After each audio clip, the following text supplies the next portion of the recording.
bienvenue, chers téléspectateurs, dans cette nouvelle édition dont voici les titres.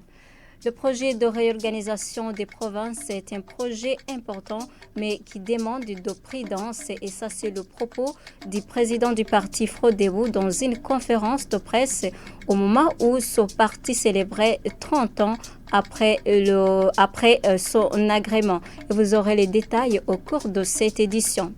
Plus de 100 000 ménages les plus pauvres du Burundi vont bénéficier du projet Merankabandide. Et ça, c'est le propos de Michel Nyabenda, le coordinateur de ce projet. Et voilà pour les titres. Tout de suite, les détails.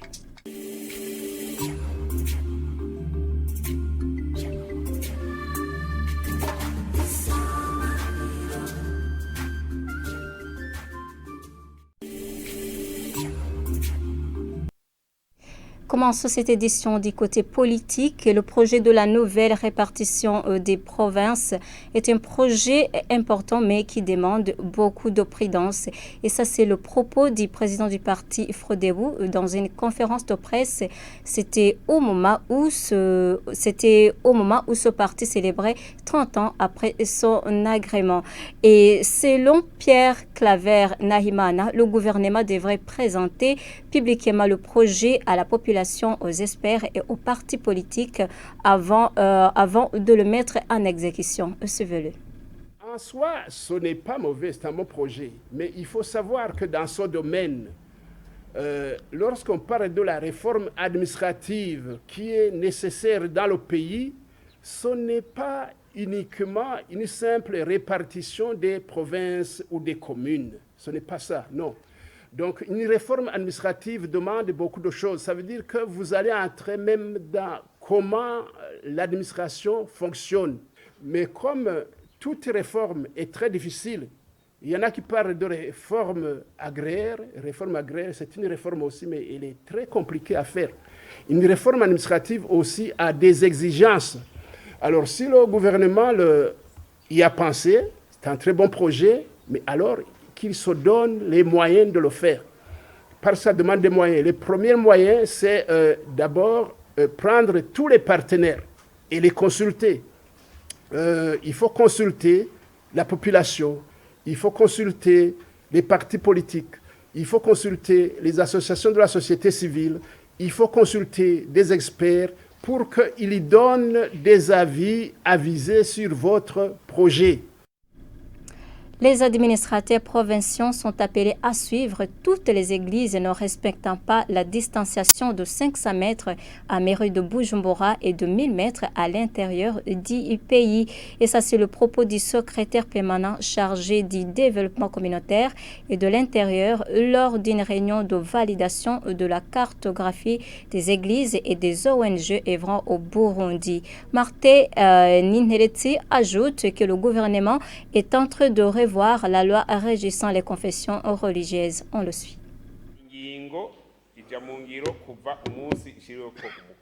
Une loi entre en vigueur le jour de sa publication. Faites vos enquêtes sur terrain pour savoir quand ces églises ont été implantées. Beaucoup d'entre eux sont rusés.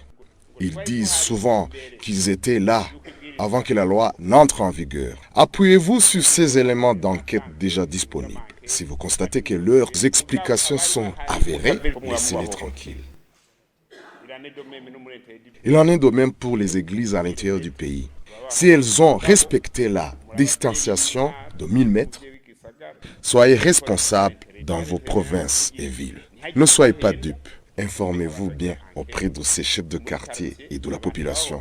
Ils sont mieux indiqués. Nous sommes en train de modifier la loi sur la distanciation des églises.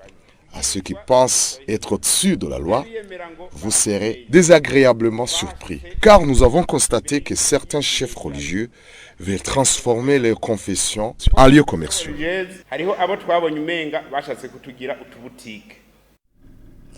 Comme je l'avais précisé dans les titres de cette édition, plus de 100 000 ménages les plus pauvres du Burundi vont bénéficier d'un nouveau projet de Merangabandi. Et ça, c'est l'annonce du coordinateur de ce projet ce vendredi en Godi lors d'un atelier d'évaluation de Merangabandi 1 à l'endroit des journalistes de différents médias burundais. Michel Nyabenda fait savoir que ce nouveau projet va couvrir tout le territoire national et les rapatriés vont être des bénéficiaires de ce projet. Le projet Merangabandi dans sa deuxième phase a quelques particularités parce qu'on a ajouté certaines interventions.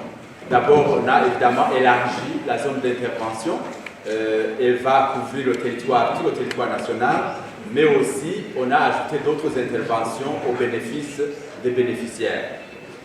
La première chose qu'on avait dans la phase pilote, bien sûr, ce sont les transferts monétaires.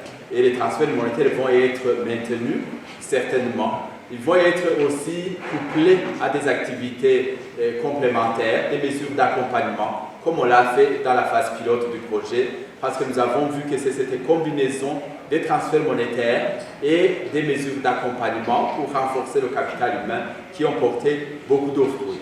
Et là, nous allons le continuer, nous allons le maintenir.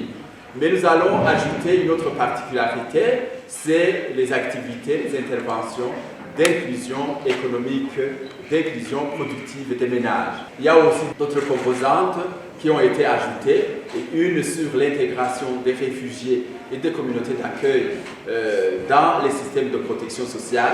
Comme vous le savez, la politique nationale de protection sociale a pour objectif d'intégrer, de faire accéder tous les citoyens et même ceux qui habitent sur le territoire burundais dans les systèmes de protection sociale comme le projet Merangabandi. Donc, dans ce projet, on va aussi assister les réfugiés qui sont dans les camps des réfugiés, mais surtout aussi les communautés d'accueil, c'est-à-dire tous les ménages qui vivent autour des camps. Et comme dans la première phase du projet, les familles des rapatriés font partie du projet, des bénéficiaires du projet, parce qu'ils répondent généralement aux critères de sélection des ménages. C'est des ménages qui n'ont pas cultivé, c'est des ménages qui reviennent, qui ne possèdent pas grand-chose. Or, vous savez que dans les critères de sélection, on pose les questions pour savoir c'est quoi le revenu des ménages. Et généralement, tous les rapatriés sont sélectionnés comme bénéficiaires parce qu'ils répondent parfaitement aux critères de sélection. Le projet Merangabandi, c'est un projet de couverture nationale.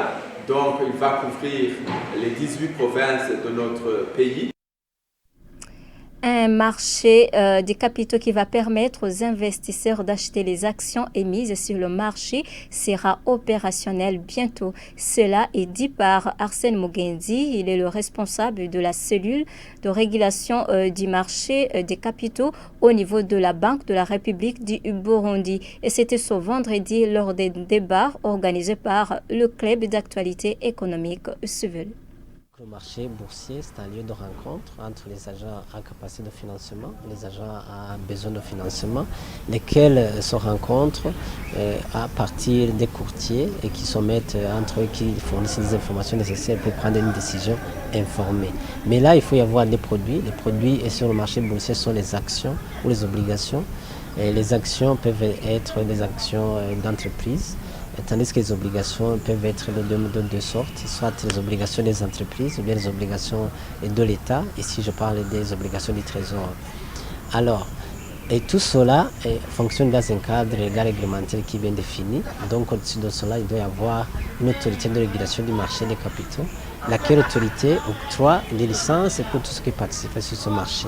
L'un des avantages du marché boursier, c'est que c'est un marché qui offre des ressources financières longues, à plus longue maturité, mais aussi des ressources en grande quantité. Mais aussi, c'est un espace de financement aussi auquel même un citoyen lambda peut participer du moment où la valeur nécessaire pour participer à ce marché se doit très minime et pour permettre à tout le monde d'y participer. Mais aussi, c'est un espace très important pour les entreprises qui sont cotées, lequel espace offre une exposition à un plus large public. une exposition qui leur permette, d'avoir accès au financement et aux agents à disposition d'investissement, d'avoir l'accès à un éventail de choix d'investissement qui sont variés. Actuellement, on est dans la phase finale, du moment que d'abord au niveau du cadre légal réglementaire, il y a déjà des lois qui sont là. Et puis au niveau du cadre institutionnel, il y a d'abord la création de la bourse. La bourse qui sera une société qui va gérer cette bourse de valeurs mobilières. Et ce sera une société mixte où les actionnaires sont des banques commerciales et à côté aussi la banque centrale.